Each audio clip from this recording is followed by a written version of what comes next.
Ok សួស្តី អ្នកនរគ្នា អញ្ចឹងថ្ងៃនេះយើងចូលទៅលើមេរៀនយើងមួយទៀតគឺយើងចូលទៅកាន់ Eraser Tool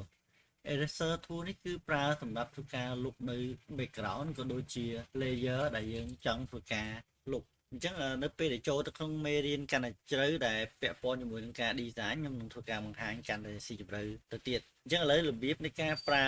Eraser Tool ឬក៏ហៅជាប់លុបនេះយើងអាចចុចម៉ៅខាងស្ដាំរួចហើយយើងអាចមើលឃើញនៅsize គឺជាទំហំ hardness នេះគឺជាភាពដិតច្បាស់ណាដែលវីដេអូមុនខ្ញុំបានធ្វើការបង្ហាញដែរដូចជានៅក្នុង brush នៅក្នុង stem tool នៅ high story brush ក៏ដូចគ្នាអញ្ចឹងនៅពេលដែលយើងយកទំហំ hardness នេះកាន់តែធំពេលដែលយើងធ្វើការលុបមកវាចេញច្បាស់ណាចេញច្បាស់ហើយមូលហេតុអីបានជាចេញពណ៌សពេលដែលយើងធ្វើការលុបគឺដោយសារតែ background យើងគឺយើងយកពណ៌សតែវាយើងយកពណ៌វាទៅជាពណ៌ផ្សេងយើងធ្វើការលុបមកវាចេញជាពណ៌3ពណ៌ខៀវអញ្ចឹងយើងអាចយក hardness ទៀបពេលដែលយើង brush មកឧទាហរណ៍ខ្ញុំយកពណ៌ស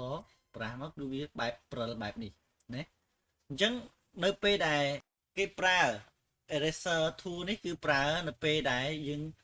មាន background ដែលជាពណ៌ solid color មានន័យថាពណ៌តែមួយអញ្ចឹងយើងអាចធ្វើការកាត់ផ្ទៃនឹងយកតែម្ដងដោយយើងអាចធ្វើការ copy ទៅលើផ្ទៃហ្នឹងយើងអាចយកកន្លែងនេះដោយសារយើងរៀនហើយ eye dropper នេះយើងអាចធ្វើការកំណត់យកពណ៌ហើយយើងអាចយកកន្លែងនេះធ្វើការ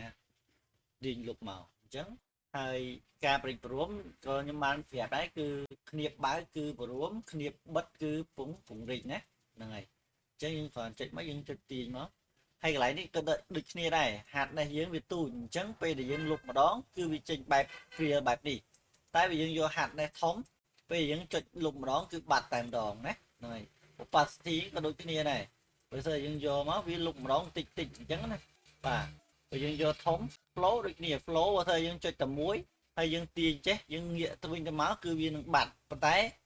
ករណី opacity កន្លែងនេះបើស្អីយើងយកវាប៉ុណ្ណេះហើយយើងចុចវាម្ដងអូសទៅវិញទៅមកវានៅតែប៉ុណ្ណឹងលុះត្រាតែយើងចុចហើយចុចទៀតណាបាទអញ្ចឹងកន្លែងនេះយើងយកទៅតាមជាក់ស្ដែងនៃការធ្វើរូបរបស់យើងណាហ្នឹងហើយអញ្ចឹងយើងចូលទៅកាន់ tool មួយទៀតគឺ tool background eraser tool អញ្ចឹង background eraser tool នេះគឺសម្រាប់ធ្វើការលុបពណ៌នៃ background ដែលមានភាពប្រហាក់ប្រហែលគ្នាឧទាហរណ៍ថាពណ៌ម្ដុំនេះវាមានភាពដូចគ្នាហើយយើងកន្លែងមើលកន្លែងនេះដែរកន្លែងនេះបើសិនជាយើងយកទំហំវាកាន់តែទូចវាការឆក់ពណ៌វាទៅតាមនឹងដែរឧទាហរណ៍ថាឥឡូវខ្ញុំឧទាហរណ៍ឲ្យមើលបើសិនខ្ញុំយក21ពេលដែលឆក់គឺវាឆក់យកពណ៌ដែលមានតែពណ៌ដូចគ្នាទេគឺវាលុបឲ្យអញ្ចឹងកន្លែងនេះគឺវាអត់លុបទេណាបើសិនយើងយកកាន់តែធំពេលយើងចុចមកឧទាហរណ៍យក100ណាពណ៌ខាងក្នុងដែលមានភាពប្រហាក់ប្រហែលគ្នានេះក៏វាកាត់យកដែរ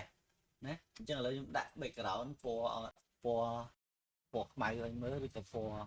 ហមហើយយើងអាចបដូរមកចុច Alt Enter មកចេញពណ៌ក្រហមអញ្ចឹងកន្លែងនេះយើងអាចធ្វើការចុចកន្លែង High Story នេះយើងអាចធ្វើការចុចវាមកវិញដើម្បីឲ្យរូបមកសភាពដើមអញ្ចឹងហាត់ដែរយើងយកទៅតាមជាក់ស្ដែងមកអញ្ចឹងវាបាន clear ឲ្យណាហ្នឹងហើយអញ្ចឹងយើងយកកន្លែងនេះមកយើងដកវាយកត្រឹមតែល្មមបានហើយ32អី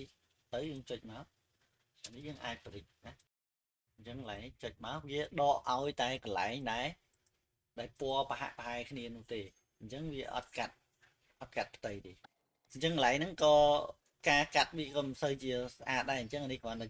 ជាមេរៀនបញ្យល់ឲ្យយល់ពីរបៀបនៃការប្រើប្រាស់ធัวតែប៉ុណ្ណោះតែវត្ថុនេះគឺភាគច្រើនក៏គេមិនសូវប្រើដែរណាអញ្ចឹងយើងចូលទៅកាន់ធัวមួយទៀតពាក់ព័ន្ធជាមួយនឹង Magic Eraser Tool Magic Eraser Tool នេះគឺប្រើសម្រាប់ឆក់យកពណ៌តែមួយឧទាហរណ៍ថាមានពណ៌នៅពេលយើង download រូបភាពចេញមកពីអ៊ីនធឺណិតវាមានពណ៌តែមួយអញ្ចឹងយើងគ្រាន់តែធ្វើការចុចចេះមកគឺវាកាត់ឲ្យអូតូបន្តិចតែម្ដងអញ្ចឹងយើងអាចយកមកធ្វើការចង់ទៅដាក់កន្លែងណាក៏បានដែរយើងយកមកគឺវាមានភាពងាយស្រួលណាហើយចុច Control T មកដើម្បីធ្វើការរួមវាឲ្យទូចមកបាទអញ្ចឹង Magic ហ្នឹងយើងអាច ទៅលុបពណ៌ដែលមានភាពប្រហាក់ប្រហែលគ្នាបានណាតែនេះលុបអញ្ចឹងទៅក៏វាដាច់អញ្ចឹងភាគច្រើនគឺគេមើលទៅលើ object ឬក៏រូបភាពដែលយើងត្រូវធ្វើការកាត់ដែរអញ្ចឹងដោយសារនេះ version ថ្មី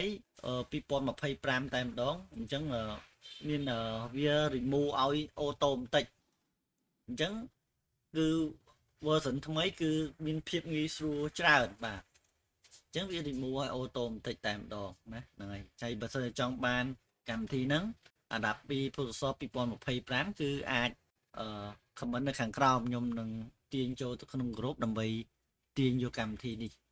free តែម្ដងណាគឺ2025បាទអញ្ចឹងវីដេអូនេះគឺមានតែប៉ុណ្្នឹងទេអរគុណច្រើនជួបគ្នាជាមួយខ្ញុំនៅវីដេអូក្រោយបន្តទៀត